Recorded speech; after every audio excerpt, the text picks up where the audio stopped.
அப்படின்றதுக்குலாம் use பண்ணிக்கலாம் அப்படின்ட்டு ஒவ்வொன்றத்தையும் நம்ம யூஸ் பண்ணிக்கிறோம்.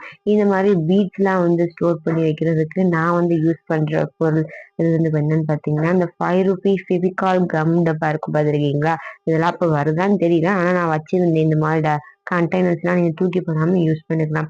அதுக்கப்புறம் இந்த கலர் பீட்ஸுக்கு நான் யூஸ் பண்ண போற பாக்ஸ் வந்து என்னன்னு பார்த்தீங்கன்னா, இந்த வளகாப்பு, அதுக்கப்புறம் அந்த தாலி பிரிச்சு கோர்க்கிறதுக்குலாம் வந்து குடுப்பாங்க பார்த்துருக்கீங்களா? அந்த 2 தாலி கயிறு, அதுக்கப்புறம் ஒரு ஒரு மஞ்சப்பொடி, குங்கும டப்பாலாம் வச்சு தருவாங்க. அந்த பாக்ஸ் தான். இது அதோட கொஞ்சம் பெரிய டப்பா, மஞ்சத்தூள் டப்பா. இது வந்து பார்த்தீங்கன்னா, ஏதாச்சும் கோயில்ல விளக்கு பூஜை இந்த மாதிரி பண்ணும்போது உங்களுக்கு தருவாங்க. இதெல்லாம் தூக்கி போடாம இந்த மாதிரி நீங்க யூஸ் பண்ணிக்கோங்க. இந்த பாக்ஸும் வந்து பார்த்தீங்கன்னா, டிக்டாக் பாக்ஸ் தான் நான் யூஸ் பண்றேன். ரொம்பவே யூஸ்ஃபுல்லா இருக்கும். அது மட்டும் இல்லாம ரொம்பவே ஈஸியாவும் நீங்க கேர் பண்ணி அழகா ஆர்கனைஸ் பண்ணிக்கலாம்.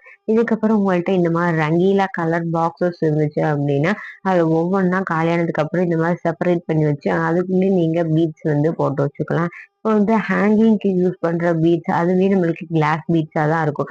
அதையும் இந்த மாரி கிளாஸ்ல நீங்க ஸ்டோர் பண்ணி வச்சுக்கும்போது ரொம்பவே ஈஸியா நீங்க கேரி பண்ணிக்கலாம். அதே மாரி சொன்னீங்கன்னா, இந்த சீரகம், சோம்பு யூஸ் பண்ற டப்பால வந்து பார்த்தீங்கன்னா, நான் சில்வர் கலர்ல இந்த பீட்ஸ் வந்து யூஸ் பண்ணி அதையும் எடுத்து வச்சுக்கிறேன். உங்களுக்கு இந்த மாரி ஒயிட் கலர்ல யூஸ் பண்ணும்போது உங்களுக்கு யூஸ்ஃபுல்லா இருக்கும். இந்த மாதிரி பாப்பின் அதாவது பெல் பின்ஸ்லாம் வந்து நீங்க இப்படி யூஸ் பண்ணும்போது மிஸ்ஸிங் ஆயிரும்.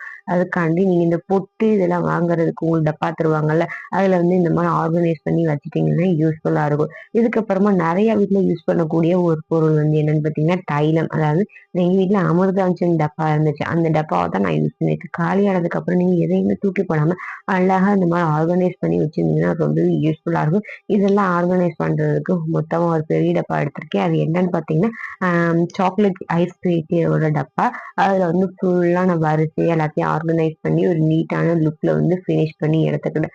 இதுக்கப்புறமா த்ரெட்ஸ்லாம் வந்து எப்படி ஆர்கனைஸ் பண்றது அப்படின்னு பார்த்தீங்கன்னா, ஒரு பெரிய நீளமான டப்பா எடுத்துட்டு அதுல வந்து கரெக்ட்டா நீங்க ஆர்கனைஸ் பண்ணி வச்சீங்க அப்படின்னா ரொம்ப யூஸ்ஃபுல்லா இருக்கும். இந்த மாதிரி ஆர்கனைஸ் வீடியோ வேணும்னு நினைச்சீங்க அப்படின்னாலும் நம்ம சேனல்ல கமெண்ட் பண்ணுங்க. உங்களுக்கு இந்த மாதிரி என்னென்ன திங்ஸ ஆர்கனைஸ் பண்ணி ரொம்ப நீட்டா ஸ்டோர் பண்ணி வைக்கலாம் அப்படின்ட்டு நம்ம சேனல்ல வீடியோவா அப்லோட் பண்றோம். See you. இந்த வீடியோ பிடிச்சிருந்துச்சுன்னா நம்ம சேனல் சப்ஸ்கிரைப் பண்ணி பக்கத்துல பெல் ஐகானை கிளிக் பண்ணிக்கோங்க.